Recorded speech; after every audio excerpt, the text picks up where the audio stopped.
Well, after spending several hours this morning in a residential neighborhood near Busch Gardens, a black bear is safely out of a tree and back in the care of wildlife officials. They captured the bear after it made the rounds and spooked a few people in a Tampa neighborhood. News Channel 8's Mary McGuire is joining us now from a wildlife sanctuary in Seminole. All right, Mary, what have you learned about this particular bear? Where did it come from? Well, black bears, just like these guys behind me, are actually native to Florida, and sightings of them are becoming increasingly common. Quite simply, that's because there's only so much land for all of us on this earth, animals included. Possums, coons, squirrels, no bears. This is a rarity. Smack dab in the middle of the hustle and bustle of the city, a very rare sight. This black bear lazily perched high atop a tree on East Linebaugh Avenue in Tampa. He yelled out, "Hey, there's a bear in your backyard. Do not come out of this door for any reason." After roaming around in the early morning hours, the bear climbed up a tree in the yard of Amos Brown. The wife started talking about Cincinnati Zoo gorilla, mentioning Disney Resort alligator. Nah, she got my heart pumping. Before it did turn into something, neighbors stayed inside and called local law enforcement, which was exactly the right thing to do.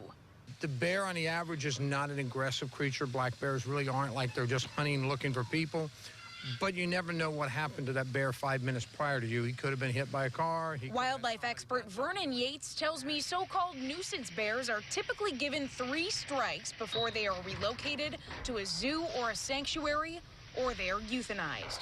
If that bear stayed very long on the edges of Hillsborough County, I can almost guarantee you there'd be people out there feeding it. This morning's black bear was lucky. The suspenseful waiting game came to an end when it was tranquilized by a Florida wildlife officer. The animal given a hero's send-off, complete with applause and cheers from an audience who was glad to see him safely go. Now, although this went down very close to Busch Gardens, officials there want to stress that this was not one of their animals. They just happened to be close by, Keith.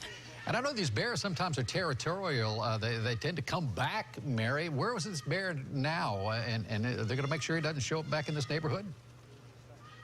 The bear is safely in FWC custody, and officials there, they're weighing it, and they're going to tag him, and then they're going to release him back into the wild. All right, we shall see. Mary McGuire live in Seminole. Thank you for that. And a quick footnote to this story. The Florida Fish and Wildlife Conservation Commission is expected to vote tomorrow on a proposal to allow another bear hunt in Florida later this year. Last year's hunt in October was supposed to last a full week, but it didn't because the hunters killed 304 bears in just 2 short days.